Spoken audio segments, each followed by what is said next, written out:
Hello and welcome dear students to my channel ma'am की पढ़ाई. Students, today I am going to start fourth chapter of your civics, democratic government. Democratic government means होता है लोकतांत्रिक सरकार. People's participation in a democratic government. अब जो democracy होती है और उसमें जो गवर्नमेंट होती है वो लोगों के द्वारा ही बनती है. तो इसमें लोगों का क्या पार्टिसिपेशन होता है ये हम पढ़ेंगे. The citizens of a country play a vital role in a democracy. किसी डेमोक्रेसी में उस देश की जो सिटीजन्स होते हैं, जनता होते हैं, वो एक बहुत ही इम्पॉर्टेंट रोल प्ले करते हैं. The public opinion can not be ignored in any way. और लोगों का जो रोल है उसे किसी भी रूप में इग्नोर नहीं किया जा सकता. People can participate in the running of government directly और थ्रू देयर रिप्रेजेंटेटिव. और लोग या तो इस गवर्नमेंट में डायरेक्टली अपना रोल अदा करते हैं या फिर अपने रिप्रेजेंटेटिव के थ्रू वर्क करते हैं. Participation of people. अब जो लोग पार्टिसिपेट करते हैं वो कैसे करते हैं. All persons of at least 18 years of age can vote. जितने भी 18 साल तक के लोग हैं या उससे ऊपर के वो वोट कर सकते हैं. They elect their rulers. वही लोग अपने रूलर्स को चुनते हैं. The election are held at regular intervals. और जो इलेक्शंस होते हैं वो कुछ इंटरवल्स पर होते हैं. जैसे हम लोग यहाँ 5 साल पर होते हैं.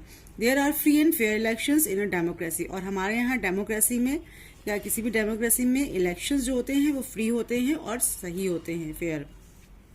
The supreme power resides in the people. और जो मेन पावर होती है वो लोगों में होती है. A democratic government ensures that interest of people shall be taken care of. और एक डेमोक्रेटिक गवर्नमेंट हमेशा इस बात का ध्यान रखती है कि जितने भी काम किए जाएं वो लोगों के भलाई के लिए ही हो. If the government fail to work for the good of the people it can be change. और यदि गवर्नमेंट फेल हो जाती है लोगों की भलाई का काम करने में या लोगों के अच्छे के काम के लिए तो वह चेंज हो सकती है. Representative parliamentary democracy. The constitution of India has adopted a representative parliament democracy. जो हमारा भारतीय कानून है वो उन्होंने यहाँ पर एक खास तरह की डेमोक्रेसी को अडॉप्ट किया गया है, लिया गया है, जो कि रिप्रेजेंटेटिव पार्लियामेंट्री डेमोक्रेसी होती है. इसमें पार्लियामेंट में जो लोग जाते हैं वो रिप्रेजेंटेटिव होते हैं, लोगों के द्वारा चुने गए. In a representative parliamentary democracy, the people elect their representatives on the basis of universal adult franchise to the parliament at the center and the legislative of the states. और इस रिप्रेजेंटेटिव पार्लियामेंट्री डेमोक्रेसी में जो लोग होते हैं वो ही elect करते हैं अपने रिप्रेजेंटेटिव्स को, यानी अपने उम्मीदवारों को. और जो ये वो लोग चुनते हैं वो यूनिवर्सल एडल्ट फ्रेंचाइज के रूप में थ्रू चुनते हैं. और इसके थ्रू पार्लियामेंट में सेंट्रल गवर्नमेंट और जितने भी स्टेट होते हैं, राज्य हैं, उन सब में लेजिस्लेटिव गवर्नमेंट में लोग चुनकर आते हैं. The preamble.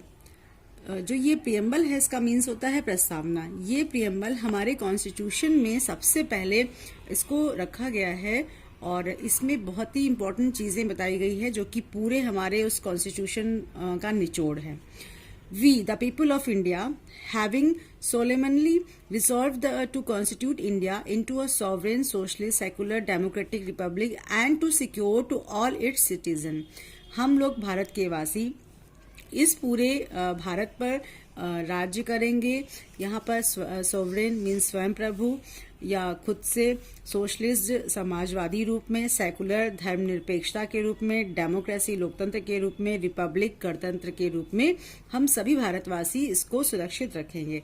अब जो ये हमारा जो कॉन्स्टिट्यूशन है इसमें 3 तरह की जस्टिस के बारे में बताया गया है इस प्रियम्बल के थ्रू. सोशल, इकोनॉमिक और पॉलिटिकल. लिबर्टी जो बताई गई है वो हमारे विचारों यानी थॉट्स की होगी. इसके अलावा इक्वालिटी बताई गई है वो स्टेटस की रहेगी, अपॉर्चुनिटी की रहेगी, यानी कि हम सभी समान रहेंगे स्टेटस के रूप में और किसी भी प्रकार के अवसर के रूप में. And to promote among them all. और ये सभी चीजें सभी में एक समान मानी जाएगी. फिर है फ्रेटर्निटी मीन्स भाईचारा. Assuring the dignity of the individual and the unity and integrity of the nation. भाईचारे के थ्रू पूरे ही देश में यूनिटी को बनाया जाएगा और साथ ही साथ में पूरे देश में एकता अखंडता बनाई जाएगी. In our Constitution Assembly, this 26th day of November 1949, do hereby adopt, enact and give to ourselves this Constitution. और ये हमारे कॉन्स्टिट्यूएंट असेंबली में 26 नवंबर 1949 को इस प्रियम्बल और पूरे कॉन्स्टिट्यूशन को अडॉप्ट किया गया, उसको लागू किया गया और हम सबके द्वारा एक कॉन्स्टिट्यूशन दिया गया.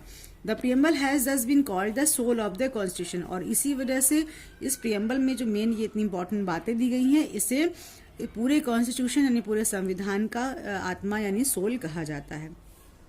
अब हमारे डेमोक्रेसी में इक्वालिटी और जस्टिस की बात होती है, यानी कि समानता और न्याय की. तो वो किस तरह का होना चाहिए. All the citizens of India are equal before the law. Law के सामने भारत के सभी नागरिक समान हैं. There should be no discrimination against any citizen on ground of religion और cast.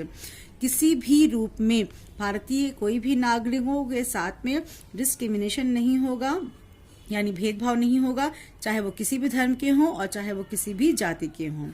The institution of untouchability caused inequalities in Indian society. Bharat में बहुत पुराने समय से भारतीय समाज में अनटचेबिलिटी चल रही थी. अनटचेबिलिटी का मतलब छुआछूत की जो भावनाएं थी. People of upper caste would not even touch those who belong to the lowest caste. जो अपर कास्ट के जो लोग होते थे वो लोग लोएस्ट कास्ट के लोगों को छूते भी नहीं थे. महात्मा गांधी, बाबा Saheb Ambedkar and others fought against this injustice, specially untouchability. और महात्मा गांधी और अंबेडकर जी ने इस अनटचेबिलिटी यानी इस छुआछूत की भावना के खिलाफ बहुत ज्यादा लड़ाई लड़ी. Now untouchability has been abolish. और अब हमारे देश में जो ये छुआछूत की भावना है पूरी तरह समाप्त कर दी गई है. And it's practice is punishable by the law. और अगर कोई ऐसा करते हुए पाया जाता है तो उसको लॉ के थ्रू पनिश किया जाता है. The constitution of India provides the citizen many rights. साथ ही साथ में कॉन्स्टिट्यूशन ने हम भारतीय लोगों को कई सारे राइट्स यानी कई अधिकार दिए हैं जिन्हें हम फंडामेंटल राइट्स के रूप में जानते हैं. The provision of justice and equality forms the basis of democracy.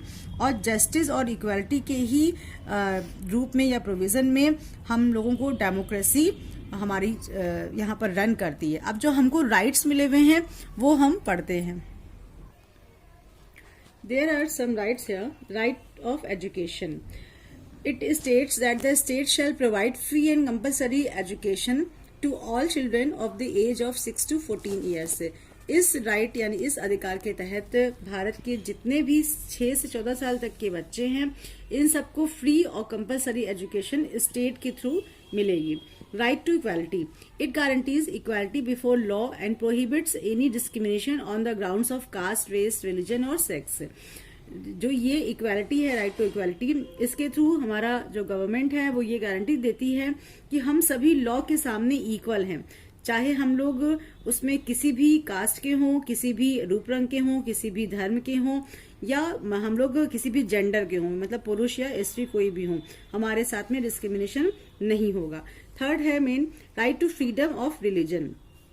It states that all citizens are free to practice and propagate their religion.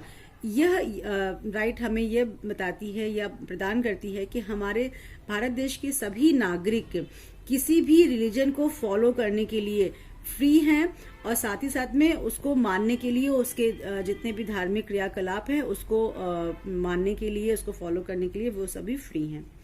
अब कहीं भी कोई भी डेमोक्रेसी हो या कुछ भी हो वहाँ पर कॉन्फ्लिक्ट तो होते ही होते हैं. तो अब हम देखेंगे इसके आगे. कॉन्फ्लिक्ट एंड रेजोल्यूशन मीन्स किसी भी तरह का झगड़ा और उसका समाधान.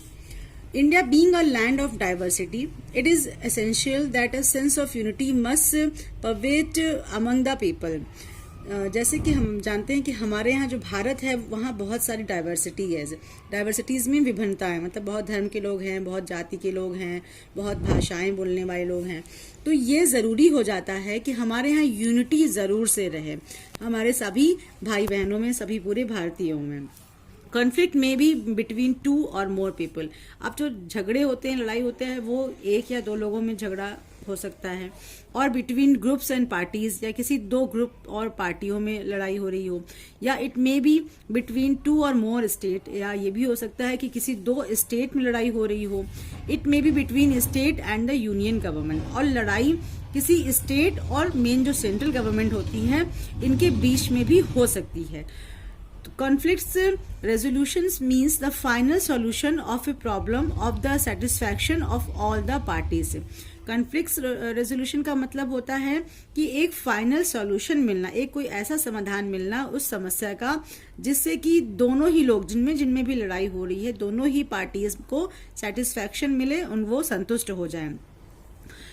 There are number of ways of resolving the problem in a democracy, और डेमोक्रेसी में इस प्रॉब्लम को रिजॉल्व करने के लिए या सॉल्व करने के लिए कई तरीके होते हैं। A democratic system provides an opportunity for discussion and debate, और ज़्यादातर जो डेमोक्रेसी होती है इसमें उस प्रॉब्लम पर या तो डिस्कशन होता है, बातें होती हैं, या डिबेट्स, वाद विवाद होते हैं जिसके थ्रू इसका सॉल्यूशन निकाला जाता है। Decisions that are taken by a majority should be respected, लेकिन वो डिसीजन जो कि मेजॉरिटी के थ्रू निकलता है या जिसे ज़्यादा लोग मानते हैं, जिसके बारे में ज़्यादा लोग कहते हैं, वही ही रिस्पेक्टेड होता है, उसी को ही माना जाता है। तो ये फिगर आप देख रहे हैं, इसमें भी कॉन्फ्लिक्ट दिखाया गया है। ये दो स्टेट का कॉन्फ्लिक्ट था जो कि कावेरी रिवर के वाटर को लेकर उनमें एक कॉन्फ्लिक्ट हुआ था। ये दो स्टेट थे, कर्नाटका और तमिलनाडु। तो इसीलिए इसको यहाँ पर शो किया गया है कि कॉन्फ्लिक्ट किसी स्टेट में भी हो सकता है, एक पर्टिकुलर दो लोगों में भी हो सकता है, सिटीजन में हो सकता है, पार्टीज या ग्रुप में हो सकता है, और उसका रिजोल्यूशंस निकाला जाता है। तो बच्चों, ये हमारा चैप्टर यहाँ पर कंप्लीट होता है, इसको आप लोग अच्छे से पढ़िए।